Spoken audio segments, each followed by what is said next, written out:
As North Korean troops are deployed to the front lines in Kursk, we are learning just how they plan to integrate into the Russian forces. So, is this going to be another episode of Paul was right about everything? Yeah, apparently. Let's get into it. Okay, so this is a really interesting story. First off, the headline is kind of deceptive. It says chaos as Russian troops try to absorb North Korean troops, Ukrainian spies say, right? So you can imagine that Ukraine has excellent intelligence, particularly on the goings-on within the Kursk region. But the Ukrainian phone interceptions say that Russia is really trying and sort of struggling to integrate North Korean troops into its military operations. But here's where things get more interesting, the actual nitty-gritty of it. It says that the Russian military assigns 1 translator and 3 Russian service members to every 30 North Korean soldiers. Now, you might recall from just a few videos ago, I mentioned that my best guess as to how the North Koreans were going to be deployed into the Ukrainian or into the Russian military to fight the Ukrainians was that they would start by having individual North Korean troops who are of little value to the regime be supervised entirely by Russian officers, and that slowly a North Korean officer corps would slowly replace the Russian leadership, culminating with a North Korean military contingent of brigade size or more that did at least almost all combat tasks associated with the fighting, from air defenses to drone operations to trench assaults. So this is exactly what you would see if that plan were to be what's executed. Why? Because they have 1 translator, which implies that they likely have this 30 soldier contingent, likely has some North Korean leadership in place, but that these 3 Russian service members likely represent a command team, right?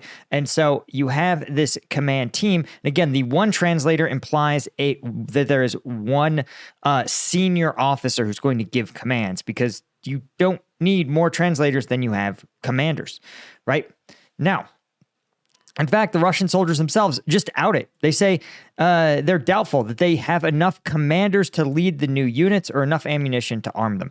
Now, having enough ammunition to arm them remains to be seen. But 1 Russian soldier was reported outraged, a commander who ordered troops to provide Russian armored vehicles to newly arrived Korean troops.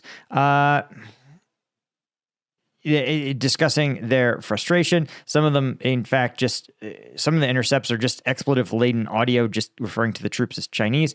Another soldier complained there were not enough translators. He said, quote, "We all work like translators now," which, again, I think is kind of interesting. I suspect strongly that they actually are using translator apps on their phone, which are now quite good as far as substitutes for communicating simple statements like, "Move here. Where is your boss? Where's your rifle?" Right? Now, I think what's interesting about this is that, again, this is indicating a simple message that is actually a little bit troubling for Ukraine and the West, which is that the North Koreans probably are going to be fighting. Why? Because if they were specialty troops or going to have a different role, they wouldn't need Russian commanders that low on the ground, right? You wouldn't need to test. You wouldn't need a Russian commander over 30 troops if their job was to dig trench lines in the third echelon back, right? That's you would need 1 Russian translator for 200 people, right?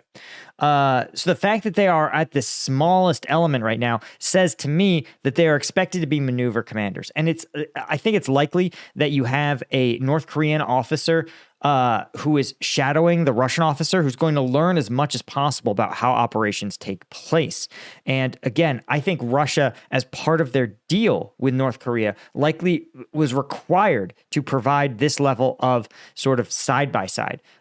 Again, the thing to take away from this is not, because look, the average Russian trooper is not going to accrue that much battlefield experience before expiring, right? They don't. But the Russian officer corps and the Russian military has accrued a massive amount of combat experience in the execution of a very, very different war.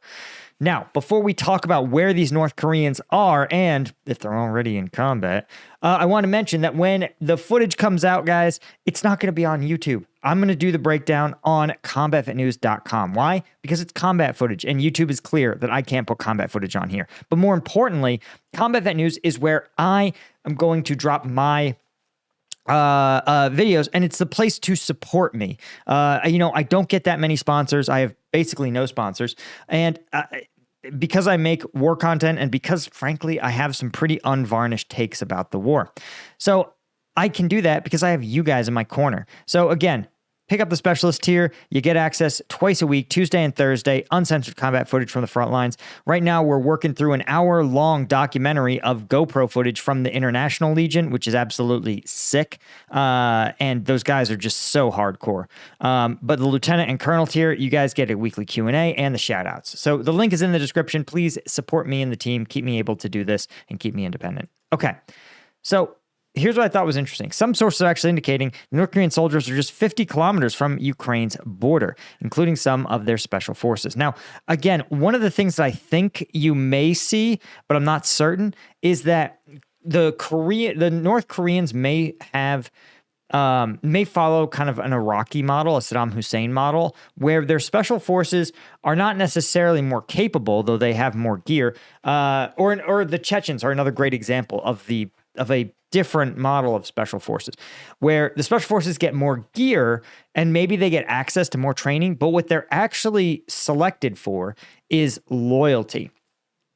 Right? So while U.S. military special forces are selected for their ability to perform the special mission tasks, again, something like a Green Beret's ability to learn a language quickly, or a Navy SEAL's ability to do a lot of push-ups. Many countries have their special forces, their elite military formations. Assignment to them is contingent on demonstrated loyalty, right? Kadyrov's Chechens are not just Chechens who are in shape or physically capable. They are most importantly from his tribe, his sort of extended quasi-familial like group, right? And because they have that loyalty, that blood loyalty to their tribe, they are seen as better, more trustworthy, more able to be trusted with that top-tier military gear. Again, we in the United States and in the West, we don't sit there and go, man, is it troubling that we've trained all these Green Berets to be elite fighters? What happens if they turn on the government? What happens if they turn on the American people? But in the West, because we're a democracy, because we have a stronger civil society, that's not really a concern. We really don't think that like the Navy SEALs are going to wake up and be like, you know what? Fuck Americans. Like, let's smoke them and take over this country, right? That's not realistically possible. But in a place like North Korea, it sure is, right? It sure is. And in a place like Chechnya, it sure is. So all this to say, I found this interesting, that they're reporting that about 3,000 North Korean troops are in Kursk Oblast, housed in a barracks just 50 kilometers, just a hop, skip, and a jump if you are a HIMARS, from the Russia-Ukraine border. And a few hundred of those are special forces, with the rest being regular troops. This is interesting, because let's say you said there were 300 special forces and about 3,000 regular troops. What that would imply, again, is that the special forces have some kind of supervisory type of role, right? Now, it's possible that they just said, hey, send our first 300 special forces and these bunch of other conscripts are on their backs, but it could also be that the 300 special forces are expected to perform the special task of keeping these conscripts in line, right? They're special because they're extra loyal, not because they're extra capable. They could also be there on a training function to say, hey, listen, we want to keep you guys around to sort of help raise the overall level. And they could also have a specialty combat role. The Russians, I haven't heard anything like this, but it wouldn't shock me if the Russians were to say, hey, listen, we actually have, well, I guess it would fit the Wagner model, right? because the Wagner model, which has now been exported to, it sounds like, the entire Russian military, is that you have standard meat assault troops and you have specialty troops. And for North Korea, or for Russia, those specialty troops operate artillery, they operate thermobaric rocket launchers, they operate sometimes complex, sometimes they do armored vehicles, but sometimes not. But they're definitely like drone pilots and other complex systems like electronic warfare systems. And so those troopers, that small contingent of specialty troops, they are generally kept in areas of the front line where they're less likely to incur casualties. This is in contrast to the meat assault troops, who are lower skill and expected to have a higher attrition rate. So it's possible that the Russians said, listen, send us about 300 of your good troops and about 2,700 of your cannon fodder. And we'll train the cannon fodder. We'll put them through the standard cannon fodder pipeline. But your special forces, we're going to take a little extra time with them. We're going to train them to be drone pilots, train them to be, artillery crews or mortar crews. We're going to get them trained up in these specialty skills, and they'll live a little longer. And so I think that those are my two theories, that they are special because they're going to enforce loyalty, or they're special because they're structuring this like a Russian assault battalion, right? But of course, purportedly, already we're seeing some clashes between Ukrainian forces and North Koreans, with reportedly some North Koreans already being killed. Right? And what's interesting is, again, this is a report from a guy who works for an NGO that's relatively close to the Ukrainian military, right? A Lithuanian NGO called Blue Yellow. And, this guy's reporting the rumors that the total number of North Koreans could rise as high as 88,000. Right? This is intelligence information, he says, not just data from the street. Guys, intel information can also, sometimes that is absolutely data from the street, right?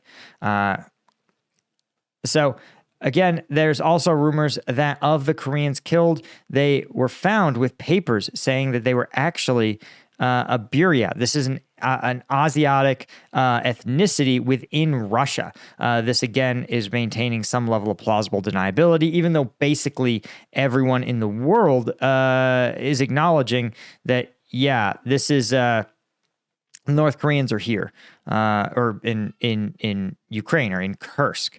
You can also see that there's been North Korean flags found in Donetsk, right? And, one of the things the commentator class has started to say, especially, I'm surprised you're seeing this from the West, they're saying that the language barrier is going to be really hard for the Russians to get over. And I think that is a real discounting of the modern war, right? Like, if you were to integrate a non-English speaking battalion into a U.S. formation, it would actually be pretty tough because combat, the Western way of war is so coordination heavy.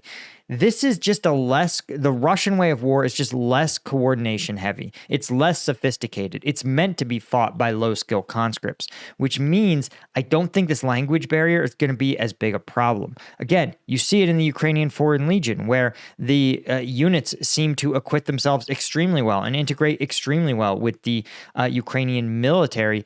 And so this, I think some of these rumors, people who are like, well, it'll be really hard for them.